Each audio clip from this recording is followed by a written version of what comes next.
ici la Normandie.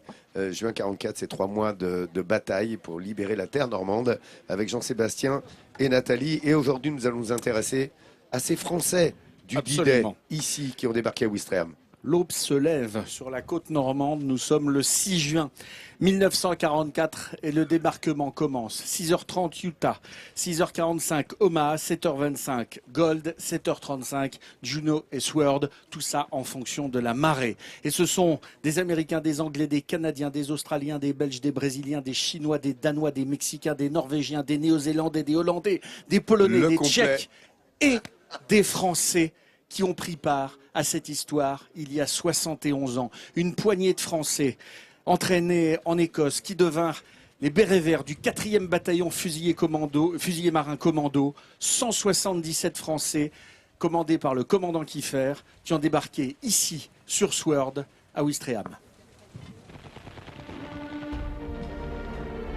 Le 6 juin 1944, au petit matin, débute l'opération Neptune. Celle du débarquement sur les côtes normandes, théâtre de l'une des plus grandes batailles de tous les temps. La ville de Ouistreham, dans le secteur anglais de Sword Beach, est une des premières villes libérées dans la matinée. Marc Potier est historien et a longtemps travaillé sur cette période. Et c'est sur cette plage où tant d'hommes ont perdu la vie qu'il nous donne rendez-vous. Là donc, ce sont des Britanniques, des commandos, plus de 3000 hommes pour la première vague qui vont débarquer. Ils appartiennent à la division du général Rennie et ils sont vraiment les précurseurs. Mais situé à quelques kilomètres de l'Orne et du canal de Caen, Ouistreham est un point stratégique extrêmement bien protégé. Alors, à peine le pied posé sur le sable, c'est un véritable déluge de feu et d'acier qui s'abat sur les soldats alliés. Mais ils n'ont pas le choix. Ils doivent avancer. Malgré tout, les hommes sont des grands professionnels, ils ont été entraînés et ils réussissent, c'est ce qui va se faire ici, dans un endroit appelé la Brèche, à franchir le mur de l'Atlantique. Et à partir de là, à pouvoir se disperser aussi bien sur le flanc gauche que sur le flanc droit de ce secteur Sword pour prendre véritablement cette tête de pont indispensable à la réussite du débarquement le 6 juin 1944. Parmi ces soldats, 177 bérets verts. Ce sont les hommes du commando Kiefer. Des Français qui ont rejoint l'Angleterre en 1940 et ont suivi un entraînement commando pour combattre le nazisme. 4 ans après leur exil, ils sont les premiers à fouler le sol de leur mère patrie, ce 6 juin 1944. On leur fait cet honneur, avec leur barge, d'être les premiers à fouler le sol français. Messieurs les Français, j'allais dire, débarquer les premiers. C'est un petit peu ça aussi qui est mis en avant ce jour-là, parce que c'est tellement important, c'est tellement symboliquement puissant. Parmi ces bérets verts, le sergent Léon Gauthier. Revenu vivre dans la ville qu'il a libérée avec ses camarades, il se rappelle des premiers instants du débarquement. Alors on fait un débarquement avec des ordres très précis, pas s'arrêter sur la plage. Les blessés auprès de nous, c'est pas notre problème de s'en occuper. Alors donc on a débarqué très très vite, prendre ce blocos en face, le plus rapidement possible, courir, car plus vous approchez du blocos, plus les meurtriers ont moins de champ de tir. Oui, donc on a pris ce blocos en moins de 2 minutes. Et si le commando Kiefer a passé plus de 70 jours à combattre l'ennemi en Normandie, c'est dès les premières heures du conflit, dans la bataille de Ouistreham, qu'il prouve son efficacité. Et nous avons donc débarqué à 7h23 et nous avons libéré Ouistreham en 4h30 de temps. Nous, les Français, nous avons libéré quand même 1,8 km de plage dans la matinée, en prenant 14 blocos. Mais si la défense fortifiée est neutralisée rapidement par les soldats britanniques et français, la ville n'est pas encore libérée, car les Allemands n'ont pas l'intention de se laisser faire. Et c'est là, dans ces rues, au pied des maisons où se cachent parfois des civils, que la véritable bataille de Ouistreham démarre. Mais une fois qu'on a franchi ce premier obstacle, qu'est le mur de l'Atlantique, eh bien on rentre dans le cœur de ville. On rentre dans le bourg, on rentre dans la cité, et à chaque coin de rue, à chaque fenêtre, il y a le danger, il y a la possibilité de tomber. C'est donc à une vraie bataille de rue que les soldats se livrent. Maison par maison, ils progressent dans Ouistreham. Désiré, lui, n'était qu'un enfant à ce moment. Caché chez M. Villaudière, son voisin de l'époque, il assiste à l'arrivée des libérateurs accueillis par les civils.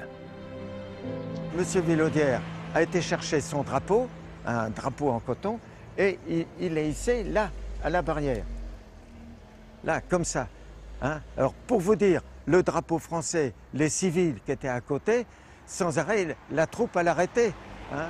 La troupe arrêtait. Même monsieur Villaudière avait un tonneau de cidre, eh bien, les femmes, ma maman, la grand-mère, tout ça, et avec un broc, leur offraient du cidre. Je vois encore. Hein. Et moi, eh bien, ils m'ont hissé. Je vois encore un soldat avec la mitraillette à l'épaule, là. Ils m'ont hissé sur un char, hein, et le tankiste m'a remis une paire de gants de boxe, une mini paire de gants de boxe. Certainement que le tankiste était boxeur. Et ces gants de boxe, Désiré les conserve précieusement chez lui avec ses affaires de l'époque. Aux côtés de son cartable et de sa trousse, un journal de bord qui débute le 6 juin 1944. Mardi 6 juin, les bombes pesant 6 tonnes tombent sur toute la côte et au port. Arrivée des Français et des Anglais. Mais un officier anglais, commandant le commando, dit de rester toujours dans les abris car il y a encore des Allemands. Une résistance se trouve au carrefour. J'ai été blessé. S'il ne faut que quelques heures aux troupes anglaises et françaises pour libérer Ouistreham, la suite des opérations va s'avérer beaucoup plus délicate. Freinée par le terrain et la résistance désespérée des Allemands, les troupes alliées s'engagent dans la bataille de Normandie. Mademoiselle, madame, monsieur, justement, de ces commandos kiffeurs, Léon Gauthier est avec nous sur ce plateau. J'aimerais qu'on l'applaudisse à la hauteur du service qu'il a rendu à la France ce 6 juin 1944 en débarquant avec ses 177 hommes du commando Kiefer. Léon Gauthier qui est parti à 17 ans pour Londres, nourri d'une pensée patriotique en souvenir de 14-18. Vous êtes porté immédiatement volontaire pour rejoindre les commandos du commando Kiefer. Vous avez été formé en Écosse le 5 juin, embarqué. Vous avez débarqué ici justement pour libérer Ouistreham. Et aujourd'hui, vous faites toujours partager votre expérience dans votre musée, le numéro 4 Commando, afin de perpétuer la mémoire de ceux qui sont tombés pour libérer cette terre de France. C'est avec une émotion immense, Léon Gauthier, vous qui êtes médaillé militaire, croix de guerre 39-45, médaille de la résistance, vous qui êtes membre de l'ordre de l'Empire britannique, qui avez été élevé au rang de commandeur de l'ordre de la Légion d'honneur, c'est avec une modestie incroyable, mais un immense honneur que je vous remets au nom de toute l'équipe, ce sourire de France, au nom vraiment de nous tous, et c'est important pour vous, Léon, de continuer à faire partager ce souvenir et ce moment. Bien sûr, je vous remercie beaucoup, bien sûr, de m'avoir invité ici. Bonjour à tout le monde, d'ailleurs à la télévision. Hein, je vous remercie beaucoup de me faire venir ici. Je représente mes camarades, voyez-vous. Et ce musée, votre musée, c'est essentiellement pour ça, c'est en mémoire de vos camarades. Il a été fait aussi avec deux vétérans comme moi, qui s'appelaient Chauvet et Bolloré, et des bénévoles de Ouistreham, dont un directeur d'école qui s'appelait Monsieur Longuet. Hein, et donc, nous avons commencé ce musée par une exposition en 1976. Et ensuite, nous avons ouvert le musée en 1983, à l'endroit où il se trouve là. Tout ce que nous avons à l'intérieur a servi. C'est dans un véritable uniforme, des véritables armes qui ont servi. Il n'y a rien de copie, il n'y a pas de copie.